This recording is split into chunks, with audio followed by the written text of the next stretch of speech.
మనకిచ్చిన అవకాశం యేసు ప్రభువారి యొక్క శిలువ ద్వారాగా, యేసు ప్రభువారి యొక్క జీవితం ద్వారాగా, ఆయన మరణము, ఆయన పునరుత్థానం ద్వారాగా మనకేమి లభించింది, ఇది ఈ రోజున మనము కొద్ది నిమిషాలు మనం ధ్యానం చేద్దాము.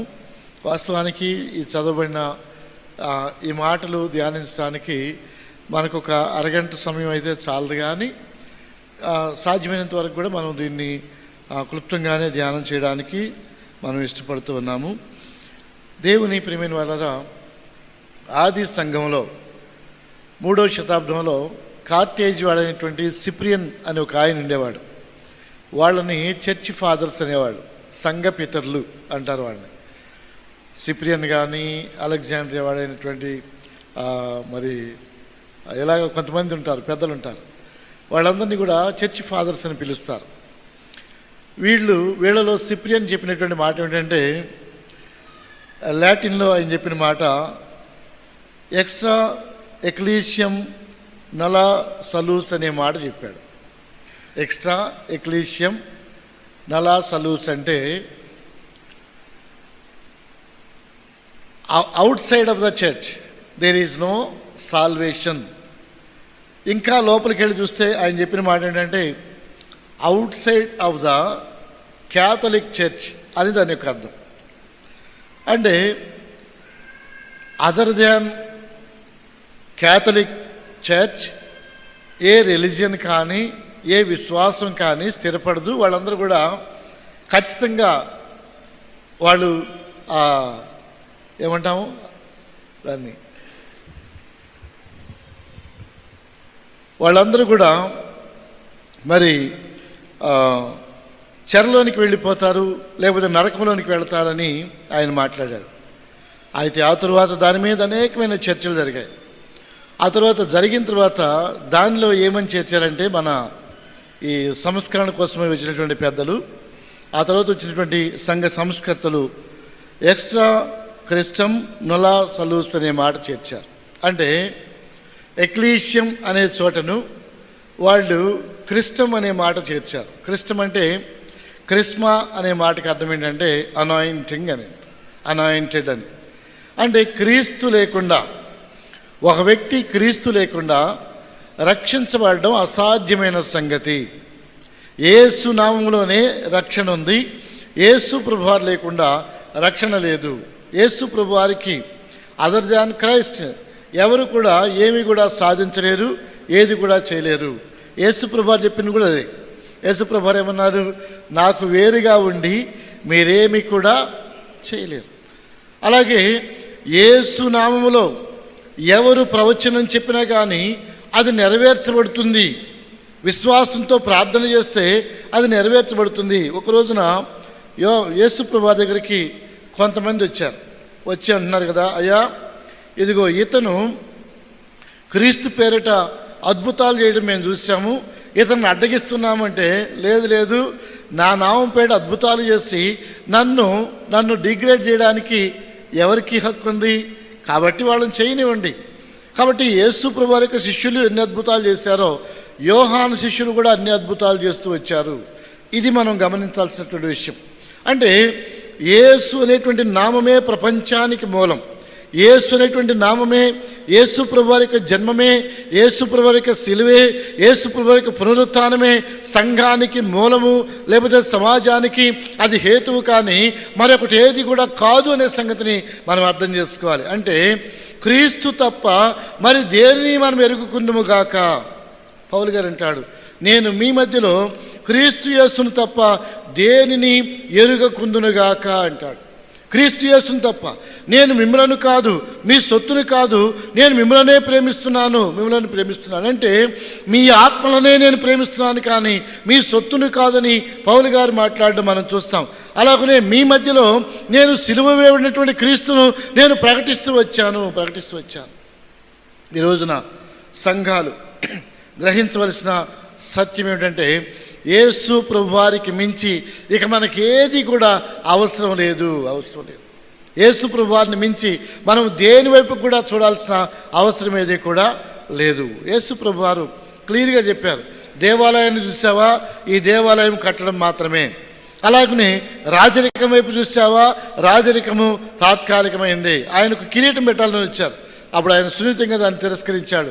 నేను రాజునే, రాజాది రాజును, ఆయన సర్వాధికారి, సర్వోన్నతుడు, ఆయన్ను క్రొత్తగా మరొకరు రాజుగా చేయాల్సిన అవసరం ఏది కూడా లేదు అని యేసు ప్రభువారు దాన్ని తిరస్కరిస్తూ వచ్చారు. అలాగనే యేసు ప్రభువారిని కొన్నిసార్లు ఆయన్ను కీర్తించాలని, ఏదో పొగడాలని ప్రయత్నం చేస్తే ప్రభు ఆయనను ఖండిస్తూ వచ్చాడు. ఇలాంటి సందర్భాలు అనేకము ఆయన పరిచర్యలో ఉన్నాయి. ఈ రోజున మనం గమనించాలి. అలాగే సూఫీ మతస్థులు ఏంటంటే, అంటే ఇస్లాంలో సూఫీ శాఖ వారు ఒక ఆయన ఉంటాడు. ఆయన మౌలానా జలాలుద్దీన్ రూఫీ అనేటువంటి ఆయన, మౌలానా జలాలుద్దీన్ రూఫీ అనేటువంటి ఆయన కూడా అంటాడు కదా, యేసు క్రీస్తు ప్రభువారి యొక్క గాయాలు తప్ప ఏ మనిషిని కూడా స్వస్థపరచగలిగింది ఏది కూడా లేదని ఆయన తన ప్రవచనాల్లో చెప్పాడు. వాస్తవానికి ఆయన ఇస్లాం, కానీ ప్రభువును ఒప్పుకుంటూ చెప్తున్నాడు. అంటే ఇక్కడ అర్థం ఏంటంటే, కొన్నిసార్లు మనము వ్యంగ్యంగా మాట్లాడినా, కొన్నిసార్లు ప్రభువుకు వ్యతిరేకంగా మాట్లాడినట్టు కనబడిన వాళ్ళు కూడా నిజాలే చెప్తూ వచ్చారు. ఇది మనం గమనించాలి. ఎందుకంటే ఒక రోజున యేసు ప్రభువారిని సిలువ వేసిన తర్వాత ఆ సిలువ మీద రాసినటువంటి మాట ఏమిటంటే INRI అనే మాట రాశారు కదా INRI అనే మాటను రాశారు. అంటే ఈసుస్ నజరేనస్ రెక్స్ ఇదూమియం అనే మాటను అక్కడ రాశారు. అంటే ఆయన యేసు ప్రభువారు యూదులైనటువంటి వాడు, ఆయన నజరేనటువంటి క్రీస్తు అని ఆయన గురించి ప్రకటిస్తూ ఆ మాట రాస్తే వీళ్ళు వెళ్ళి అంటారు కదా, లేదండి ఆయన అట్లా చేయొద్దు, ఆయన చెప్పుకున్నాడని రాయండి, ఒక చిన్న మాట చేర్చండి అన్నాడు. ఒక చిన్న మాట చేర్చండి అంటే ఏనంటాడు, పిలాతు అంటాడు, లేదు నేను రాసింది ఏదో రాసింది, వెళ్ళిపోయింది అంటాడు.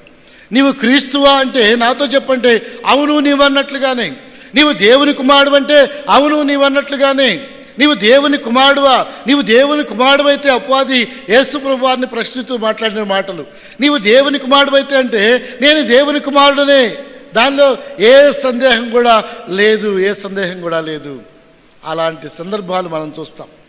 ఒకానొక దినాన బిలాం అనేటువంటి అబద్ధ ప్రవక్త, బిలాం వాస్తవానికి ఆయన ఫాల్స్ ప్రాఫిట్గా పరిశుద్ధ లేఖనాలు ఆయన పేర్కొంటూ ఉన్నాయి.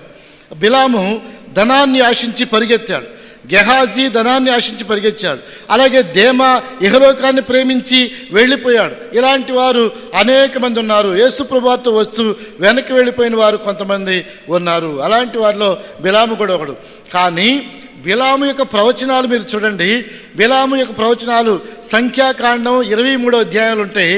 23, 24 అధ్యాయాల్లో ఆయన ప్రవచనాలు చెబుతూ, ఇదిగో నేను కన్నులు మూసిన వాని యొక్క ప్రవచనాన్ని చెప్తున్నాను, నక్షత్రము రాజదండము యూదాలో ఉద్భవిస్తుంది అని ఆయన మాట్లాడుతూ వచ్చాడు. ఇదిగో నేను కన్నులారా ఆయనను చూస్తున్నాను, ప్రస్తుతము ఇప్పుడున్నట్టు కాదు కానీ నేను ఆయనను చూస్తున్నాను. అబద్ధ ప్రవక్త చెప్పిన మాట ఇది వాస్తవమైనటువంటి విషయమే. కొన్నిసార్లు మనం కూడా గమనిస్తాము, ప్రవచనం నిజమే, ప్రవక్త నిజం కాదు. అది మనం గుర్తుపెట్టుకోవాలి. ప్రవచనం నిజమే.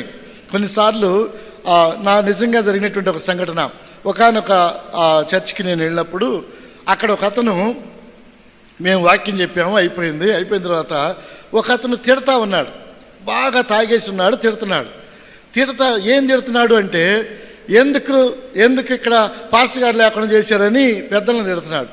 అప్పుడు ఒక ఆయన నాతో చెప్పిన మాట ఏంటంటే, పాస్టర్ గారు వాడు తాగుండాడని కానీ వాడు మాట్లాడిన విషయాలన్నీ కూడా వాస్తవమేనండి, చర్చి క్షేమం కోసమే వాడు మాట్లాడాడు, కానీ వాడు మాట్లాడిన స్థితి మంచిది కాదు, కానీ వాడు మాట్లాడినన్ని వాస్తవాలేనండి, మీరేమి దాని గురించి ఫీల్ అవుతుంది, మిమ్మల్ని ఏమి అంటలేదు ఆయన, ఇదిగో మమ్మల్ని అంటున్నాడు కానీ మిమ్మల్ని ఏమి అనలేదు అని చెప్పాడు. నిజమే. అతను ఆ తర్వాత అదే సంఘంలో సెక్షన్గా పనిచేశాడు. ఇంకా విచిత్రమైన విషయం, అతను అదే సంఘంలో సెక్షన్గా పనిచేశాడు. క్రీస్తునందు ప్రియమైన వాళ్ళరా, కొన్నిసార్లు మనకు తెలియకుండానే ఒకవేళ ద్వేషంతో మాట్లాడినట్టుగా ఉంటుంది, కానీ నిజాలే మాట్లాడుతూ ఉండొచ్చు. ఇలాంటి సందర్భం ఇక్కడ మనం గమనిస్తాం.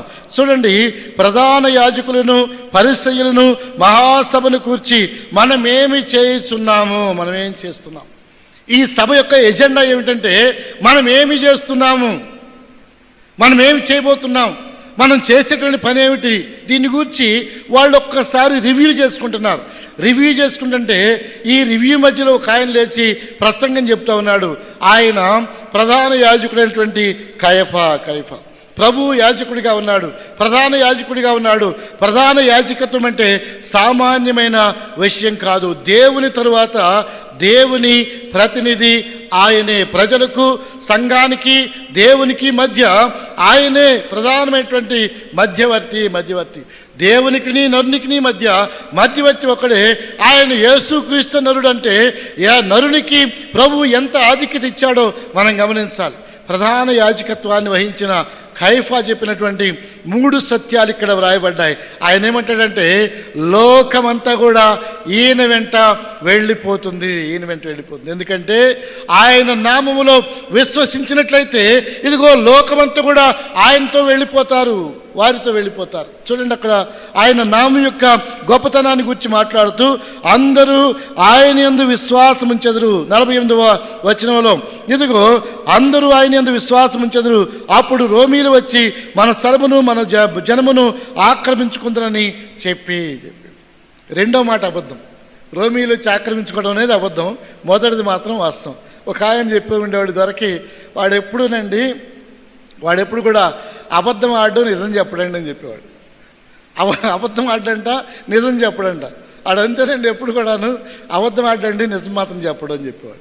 ఇట్లాగా కొన్నిసార్లు అంటే మన మాట ఎట్లా ఉంటుందంటే ఆ వాస్తవాన్ని మాట్లాడినట్లుగా అవాస్తవాన్ని కూడా కలిపి మాట్లాడినట్లుగా ఇక్కడ మనం గమనిస్తాం.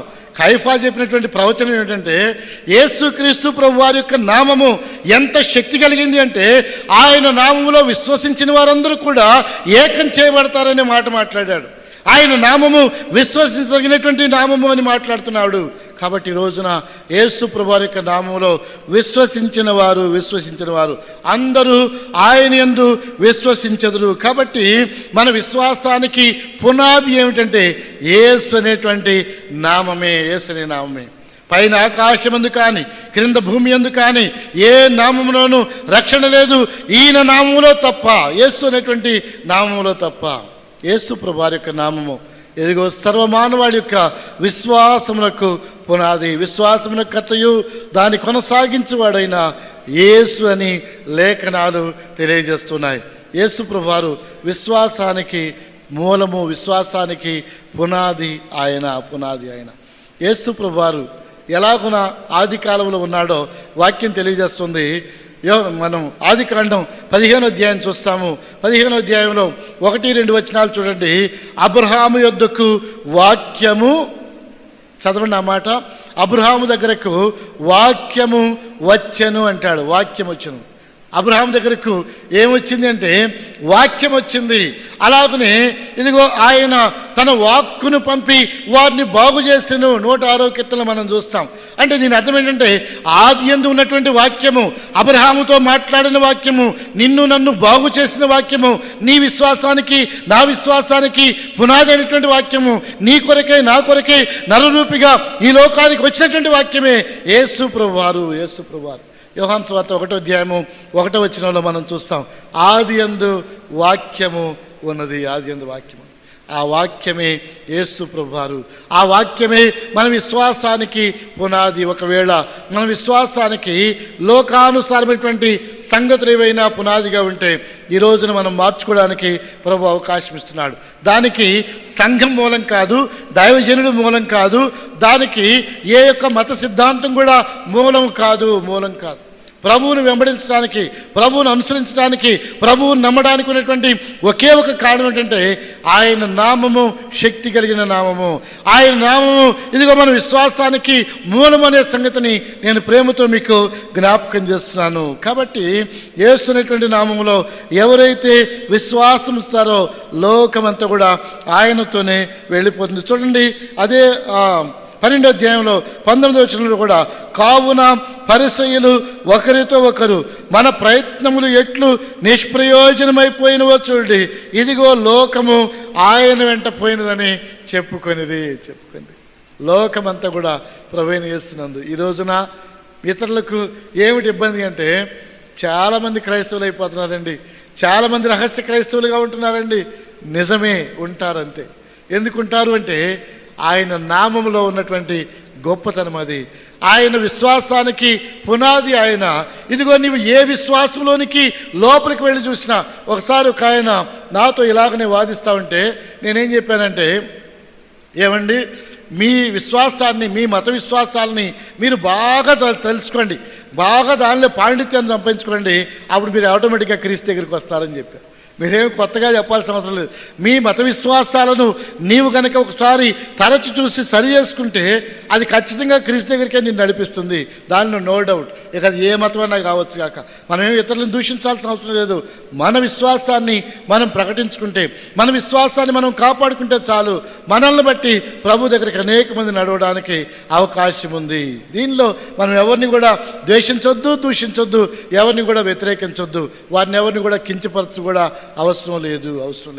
ఈరోజు నీ సత్యం తెలుసుకోలేక సమాజంలో అనేకమైనటువంటి గొడవలు, సమాజంలో చెప్పడానికి వాళ్ళ దగ్గర సబ్జెక్ట్ లేక లేనిపోని మాటలని అనవసరంగా దేవుని నామాన్ని అవమానిస్తూ ఉన్నారు.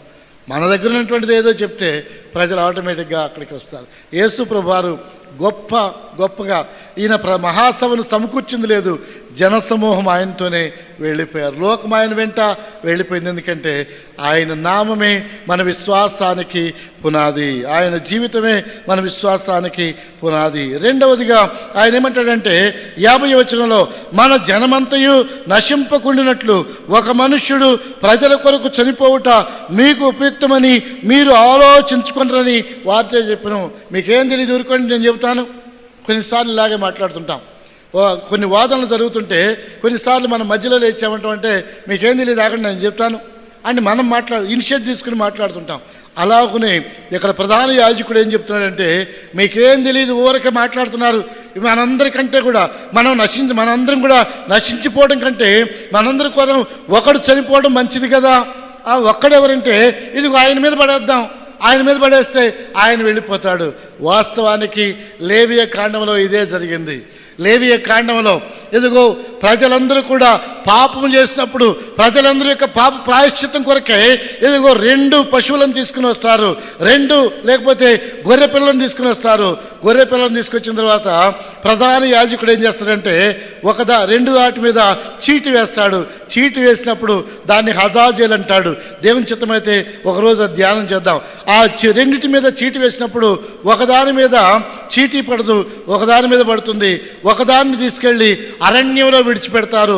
అరణ్యంలో అది అలాగా వెళ్ళిపోతుంది, ప్రజల యొక్క పాపాన్ని భరించుకుంటూ వెళ్ళిపోతుంది. అలాగనే దేవాలయంలో ఉన్నటువంటి దానిని ప్రజలందరి కొరకై దాన్ని ఖండించి దాన్ని వధించి ఆ రక్తాన్ని ప్రజల మీద స్ప్రింకిల్ చేస్తారంటే జల్లుతారు, లేకపోతే బ్యాప్టిజం ఇస్తారు. దాని యొక్క అర్థం అది. దాని మూల అర్థం ఏంటంటే బ్యాప్టిజం ఇవ్వడం అని అర్థం. రక్తాన్ని వాళ్ళు హిస్సోపుతో చిలకరిస్తారు. ఆ రకంగా సమాజమంతా కూడా వారు పాప క్షమాపణ లేకపోతే పాపం నుండి విడుదల పొందుతారు. అలాగే అరణ్యంలోకి వెళ్ళింది ఏమైనా ఊరకనే ఉంటుందంటే, అరణ్యంలోనికి వెళ్ళింది ప్రజలందరి యొక్క పాపాన్ని మోసుకుంటూ అది అరణ్యంలోనికి వెళుతుంది. దాని మీద ఆ తరువాత అది ఎక్కడో ఒక చోట చంపబడుతుంది. యేసు ప్రభువారు కూడా శిబిరానికి వెలుపల నీ కొరకై నా కొరకై గవిని వెలుపల ఆయన శ్రమను పొందాడు. హెబ్రీ పత్రికలో మనం చూస్తాం, ఆయన గవిని వెలుపలనగా యెరూషలేము వెలుపల ఆయన నీ కొరకై నా కొరకై సిలువలో బలియాగముగా అర్పించబడ్డాడు. ఆనాడు అరణ్యంలోనికి విడబడినటువంటి ఆ జంతువు ఎలాగునా ఇదిగో సర్వమానవాడి యొక్క పాపాన్ని తీసుకుని వెళ్ళిందో, యేసు ప్రభువారు కూడా యెరూషలేములో నుండి లోక పాపులను మోసుకొని పోవు దేవుని గొర్రె పిల్లవలే ఆయన ఇదిగో శిబిరం వెలుపలకు వెళ్ళాడు. ఆయన బలియాగముగా తనను తాను అర్పించుకున్నాడు. క్రీస్తునందు ప్రియమైన దేవుని బిడ్డలారా, ఈ రోజున మనం గమనించాలి, హజాజేలైనటువంటి ఆ గొర్రె పిల్ల ఎలాగునా బలిగా అర్పించబడుతుందో, ఆ తర్వాత ప్రజల యొక్క పాపాన్ని ఎలాగునా మోసుకుంటూ అరణ్యంలోనికి వెళ్ళిందో, యేసు ప్రభువారు అలాగునే నీ కొరకై నా కొరకై వధించబడ్డాడు, లెక్క సిలువలో శ్రమను అనుభవించాడు. ఈ మాట మాట్లాడుతూ ఆయన అంటాడు కదా, జనమంతా కూడా నశింపకుండినట్లుగా. ఎందుకంటే మన మత విశ్వాసంలో ఉంది ఆల్రెడీ. మన మత విశ్వాసంలో ఏమని ఉంది? మన సమాజం యొక్క ప్రాయశ్చిత్తం కోసమే మనమందరం కలిసి ఒక గొర్రెను తీసుకొస్తాము. ఆ గొర్రె పిల్ల మీద ప్రధాన యాజకుడు చేతులు ఉంచుతాడు. దాన్ని వధించి దాని రక్తాన్ని దేవుని నామంలో మనందరి మీద జల్లినప్పుడు మనకు పాప క్షమాపణ ప్రక్షాళన కలుగుతుంది కదా. అలాగే మనందరి కోసమై ఈయనొక్కడ మరణిస్తే చాలు అంటాడు. అందరి పాపాలు ఆయన మీద మోపితే చాలు. ఇది యేసు ప్రభువారి యొక్క శిలువ మర్మము. యేసు ప్రభువారి యొక్క శిలువ మర్మము సర్వమానవాళి యొక్క పాపము ఆయన మీద మోపబడింది. ఆయన మనందరి పాపులను మోస్తూ ఆయన శిబిరం వెలుపలకు ఆయన వెళ్ళాడు. హెబ్రీ పత్రిక ప్రకారంగా ఆయన శిబిరం వెలుపల నీ కొరకై నా కొరకై ఆయన గవిని వెలుపల శ్రమను పొందాడు. రెండవదిగా సర్వమానవాళి యొక్క రక్షణకు యేసు ప్రభువారే కారణమని ఆయన చెప్పకనే చెప్పాడు. క్రీస్తునందు ప్రియమైన దేవుని బిడ్డలారా, కొన్నిసార్లు రాజకీయ నాయకులు మన సహవాసాల్లోనికి వస్తుంటారు. మీటింగుల్లోకో ఏదో ఒక చర్చ కార్యక్రమంలోకి వస్తారు. కానీ అప్పుడు వాళ్ళు ఏం చెప్పాలో తెలియకపోయినా కొన్ని వాస్తవాలు చెప్పేస్తారు. యేసు ప్రభువారు దేవుడు అంటారు, యేసు ప్రభువారు రక్షకుడు అంటారు. వాళ్ళకి తెలియదు, వాస్తవానికి వాళ్ళకి పర్సనల్ ఎక్స్పీరియన్స్ ఏది కూడా ఉండదు. కానీ వాళ్ళు ప్రజల కోసం ఏం చెప్తారంటే, వాళ్ళు యేసు ప్రభువారు గొప్పవాడు, గొప్ప వ్యక్తి, మహానీయుడు, సాత్వికుడు, సర్వమానవాళి కోసం ప్రాణం అర్పించాడు, ఇలాగ మాట్లాడతారు. వాళ్ళు తెలియకనే మాట్లాడతారు. ఇది వాస్తవమే. తెలియక మాట్లాడినా అది వాస్తవమే. ప్రధాన యాజకుడైన కైఫా చెప్పిన మాట, ఇదిగో ప్రజలందరి యొక్క పాప క్షమాపణ కొరకై, ప్రజలందరి యొక్క విమోచన కొరకై, ఇదిగో మనందరం మరణించడం కంటే కూడా ఒక వ్యక్తి మరణించడం మంచిది. ఆ వ్యక్తి ఎవరంటే, ఇదిగో ఈయన్ని అప్పగించేసేద్దాం. ఎవరి మీద వేద్దాం? ఈ నేరం అంతా ఎవరి మీద వేద్దామంటే మనందరి దోషం ఆయన మీద పడేద్దాం. ఆయనే పోతాడు ఇలాగున చెప్పాడు. కానీ ఆయన చెప్పిన రెండవ కోణంలో ఏంటంటే, ఈయన్ని ఎలాగైనా చంపాలనేది ఆయన ఇంటెన్షన్. కానీ యేసు ప్రభువారిని ఏమని చంపుతున్నారు అంటే, ఈయన దేవదూషణ చేశాడన్నారు, ఈయన దేవుని కుమారుడు అన్నారు, ఈయన పాపాలను పరిహరిస్తానని చెప్పాడు, ఈయన దేవాలయాన్ని పడగొడితే 3వ రోజు నేను కడతానన్నాడు. ఇన్ని ఆరోపణలు ఆయన మీద చేశారు. ఇవన్నీ వాస్తవాలే. ఆయన అన్నటువంటి మాట, ఈ దేహాన్ని పడగొట్టండి, 3 రోజుల్లో నేను కడతానన్నాడు. అలాగే ఇదిగో నన్ను చంపినట్లయితే నేను చనిపోను, తిరిగి లేస్తానని ప్రభువు చెప్పాడు. ఇదిగో దేవాలయం కంటే గొప్పవాడు ఇక్కడ ఉన్నాడని ప్రభువు మాట్లాడాడు. ఇలాంటి అనేకమైన మాటలు ప్రభువు తెలియజేసినప్పుడు దీనిలో ఉన్నటువంటి అంతరార్థము ఇక్కడ కైఫా మాటల్లో మనకు అర్థమవుతుంది. కైఫా యొక్క ఉద్దేశం ఏంటంటే, ఆయన వాస్తవానికి యేసు ప్రభువారిని ఎలాగైనా చంపాలి కాబట్టి ఆ పనిగా ఇవన్నీ కూడా ఆయన మీద పడేసేద్దాం, అయిపోద్ది. వీళ్ళ ఉద్దేశం ఏంటి? ప్రభువుని చంపడం. కానీ ప్రజలకు చూపించేది ఏంటంటే, ఈయన ప్రజలందరి కోసం చనిపోతున్నాడు అనే మాట అనేసేద్దాం. ఇది వాస్తవమే. సర్వలోక మానవాళి యొక్క రక్షణ కోసమై ఆయన నీ కొరకు నా కొరకై సిలువలో బలియాగముగా అర్పించబడ్డాడు. ఈ రోజున నీవు దాన్ని ఒప్పుకున్నావా? నీవు ధన్యుడు. ప్రభువా, ఇదిగో నేను మరణించవలసిన చోట నీ సిలువలో నీవు నా కొరకై మరణించావు. జనమంతటి కోసమై, జనమందరూ నశించిపోకుండా ఉండినట్లుగా ఇదిగో నీవు నా కొరకై మరణించావు. మూడవ కారణం చూడండి. మూడవ కారణాన్ని గురించి మాట్లాడుతూ యేసు ప్రభువారు ఎందుకు చనిపోతున్నాడంటే 52వ వచనంలో, యేసు ఆ జనము కొరకు మాత్రమే కాక చెదిరిపోయిన దేవుని పిల్లలను ఏకముగా సమకూర్చుటకును చావనయున్నాడని ప్రవచించెను. యేసు ప్రభువారు ఎందుకు చనిపోతున్నాడంటే, ఈయన చనిపోవడాన్ని బట్టి మన ఒక్క జనాంగమే రక్షించబడడం కాదు, ఇదిగో ఎవరైతే దేవుని పిల్లలుగా ఉండి చెదిరిపోయిన వారిగా ఉన్నారో వారందరినీ కూడా ఏకం చేయడం కొరకై ఆయన మరణిస్తున్నాడని ప్రవచనం తెలియజేస్తున్నాడు. దేవుని ఆత్మాభిషేకం ఉన్నంత మాత్రాన, దేవుని ఆత్మ మాట్లాడినంత మాత్రాన ఆయన దేవుని ప్రవక్త కాదు. అది గుర్తుపెట్టుకోవాలి. మనం చాలా జాగ్రత్తగా గుర్తుపెట్టుకోవాలి. ఈ రోజుల్లో కొన్నిసార్లు అలాంటి అబద్ధ బోధకులను కూడా మనం చూస్తుంటాం. అందుకనే వాక్యం అంటారుగా, కొంతమంది పెద్దలు ఏమంటారంటే, వినదగున ఎవరు చెప్పినా వినినంతనే వేగిపడకంటారు. కొన్నిసార్లు అన్య జనాంగాల్లో ఉన్నటువంటి మంచిని కూడా మనం తీసుకోవాల్సిందే. హంసకున్నటువంటి ఒక ప్రాముఖ్యత పాలను నీళ్లను అది వేరు చేస్తుంది. వాస్తవం కాదు, కానీ అదేదో ఒక ఇమాజినేషన్. కానీ దానికి ఉన్నటువంటి ఉద్దేశం ఏంటంటే అది పాలను నీళ్లను వేరు చేస్తుంటాడు. కాబట్టి ప్రభు అంటాడు కదా, ఇదిగో దేవా, వీరిని లోకంలో నుండి తీసుకుని పొమ్మని నేను ప్రార్థన చేయడం లేదు, కానీ లోకంలో ఎలాగూ బ్రతకాలో వీళ్ళకు నేర్పించు. ఈ రోజున మనం నేర్చుకోవాల్సినటువంటి విషయం ఏంటంటే, యేసు ప్రభువారు ఎందుకు చనిపోతున్నాడు అంటే నీ కొరకై, నా కొరకై ఆయన ఎందుకు చనిపోయాడనగా, ఇదిగో ఆ ప్రజలనే కాదు, అంటే ఆ జనాంగం అనగా ఇశ్రాయేలు జనాంగం కొరకే కాదు, నీ కొరకై, నా కొరకై అనగా చెదిరిపోయినటువంటి దేవుని పిల్లలుగా ఉన్నటువంటి వారందరినీ కూడా సమకూర్చుట కొరకై ఆయన చనిపోయాడు. ఎప్పుడు చెదిరిపోయారు ప్రజలు? కయీను పాపం చేసినప్పుడు ప్రజలు చెదిరిపోయారు. కయీను పాపం చేసినప్పుడు, తర్వాత బాబెల్ టవర్ కట్టబడినప్పుడు ప్రజలు చెదిరిపోయారు. భూమి యొక్క నలుదిశలకు వారు చెదిరిపోయారు. వారి కార్యజనంతా కూడా ఒకటే. ఇప్పుడు కూడా చాలామంది సైంటిస్టులు పరిశోధన చేసి ఏం చెప్తున్నారంటే, జీవం అనేది సముద్రంలో పుట్టిందని కొంతమంది చెప్తున్నారు. అలాగే ఈ జీవానికి ఉనికి ఎక్కడ అంటే, ఇదిగో ఆఫ్రికా ఖండమో లేకపోతే అరేబియా దేశాన్నో వాళ్ళు చూపిస్తున్నారు. చివరికి ఏదేని దగ్గరికి వచ్చి వాళ్ళు ఆగుతున్నారు. అలాగే మనందరి యొక్క డిఎన్ఏ ఒక దగ్గరికి వెళ్ళిపోయేసరికి మనందరం కూడా ఒకే మనిషిలోంచి వచ్చామనే సంగతిని సైంటిస్టులు కూడా కనిపెడతా ఉన్నారు. అంతే, డిఎన్ఏని వారు పరిశోధన చేస్తూ ఉన్నారు. ఆ పరిశోధన చేస్తుంటే మనందరి యొక్క జీన్స్ అంట ఒకే దగ్గరికి వెళ్ళిపోతున్నాయట, ఒకే మనిషిలోంచి వచ్చినట్లుగా తెలియజేస్తున్నాయట. అలాగునే ఈ రోజున నీవు, నేను, మనందరం కూడా చెదిరిపోయినటువంటి వారిగా ఉన్నప్పుడు యేసు ప్రభువు యొక్క సిలువ మనల్ని ఏకం చేసింది. కొలస్సీ పత్రికలో ఆయన అంటాడు కదా, ఆయన సిలువ మనల్ని ఏకం చేసింది, యునైట్ చేయడం కొరకై ఆయన మరణించాడు. కాబట్టి ఆయన నామము మన విశ్వాసానికి పునాది. ఆయన యొక్క జీవితము, ఆయన యొక్క సిలువ శ్రమ మన యొక్క రక్షణకు మూలము. ఆయన మన కొరకై సిలువలో మరణించాడు, మనను ఏకం చేయడం కొరకై ఆయన మరణించాడు. దాని యొక్క పర్పస్ ఏమిటంటే, ఒకటి మనం చూస్తూ వచ్చాము, మన విశ్వాసాన్ని కాపాడుతున్నటువంటి ప్రభువుగా మనం చూస్తున్నాం. అలాగనే మన రక్షణను కొనసాగించే ప్రభువుగా మనం చూస్తున్నాం.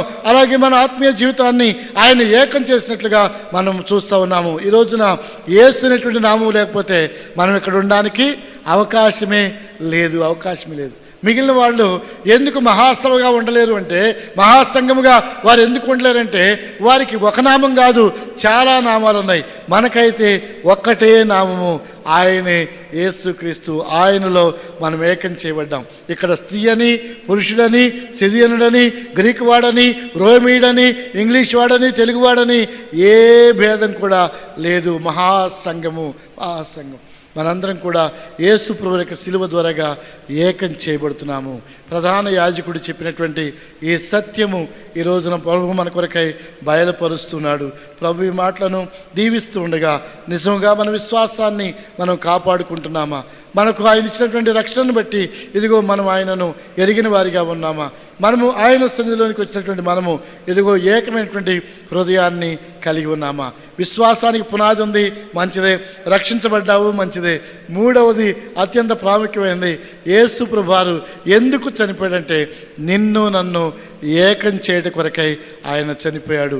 నీవు ఏక మనస్సు లేకపోతే ప్రభు యొక్క మరణాన్ని నీ జీవితం ద్వారాగా నిరర్ధకం చేసినట్లే, మరలా ఆయనను సిలువ వేసినట్లే.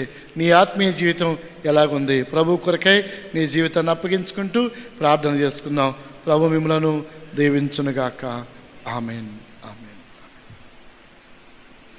తలలు వంచి ప్రార్థన చేసుకుందాం. ఒక్క నిమిషం. విన్నటువంటి విషయాలు, ప్రధాన యాజకుడు తన మనస్సులో వేరే ఉద్దేశాన్ని ఉంచుకొని మాట్లాడినా ఆ మాట యొక్క అర్థము మంచిదే. ఆ మాట యొక్క అర్థం ఏమిటంటే, ఆయనే విశ్వాసమునకు పునాది అని మాట్లాడాడు. ఆయన నామములో ప్రజలందరూ కూడా విశ్వాసం ఉంచేవారిగా చేయబడబోతున్నారని ఆయన ప్రవచిస్తూ వచ్చాడు. అలాగనే ఆయన యొక్క మరణము సర్వమానవాళి యొక్క రక్షణ కొరకై ఆయన మరణిస్తున్నాడని ఆయన ప్రవచనాన్ని తెలియజేశాడు. యేసు ప్రభువు యొక్క మరణాన్ని గురించి చెప్తూ వచ్చాడు. యేసు ప్రభువు యొక్క మరణం ద్వారాగా మనము, అనగా సంఘంలో ఉన్నవారు, సంఘానికి వెలుపల ఉన్నవారు, అనగా ఇశ్రాయేలు ప్రజలతో సహపౌరులుగా లేనటువంటి వారు, చెదిరిపోయినటువంటి వారందరినీ కూడా ఆయన ప్రోగు చేస్తున్నాడని ప్రవచనం తెలియజేశాడు. నిజమే, ఈ రోజున యేసు ప్రభు యొక్క శిలువ ద్వారాగా మనం మహాసంఘముగా కూర్చోబడ్డాం, ఒక సంఘముగా చేయబడ్డాం. ఇదిగో స్త్రీ అని పురుషులని భేదం లేదు, పేద గొప్పని భేదం లేదు, చదువుకున్న వారు చదువు లేని వారని లేదు, ఎలాంటి భేదం లేదు, ప్రాంత భేదం లేదు, కుల భేదం లేదు, జాతి మత భేదం లేదు. అందరినీ కూడా ఆయన పిలుస్తున్నాడు. ఆయనలో ఏకమై ఉండడం కొరకై ప్రభు పిలుస్తున్నాడు. ఈ ఏకమైన మనస్సు కొరకై మనల్ని మనం అప్పగించుకుందాము. తలలు వంచండి, ప్రార్థన చేసుకుందాం.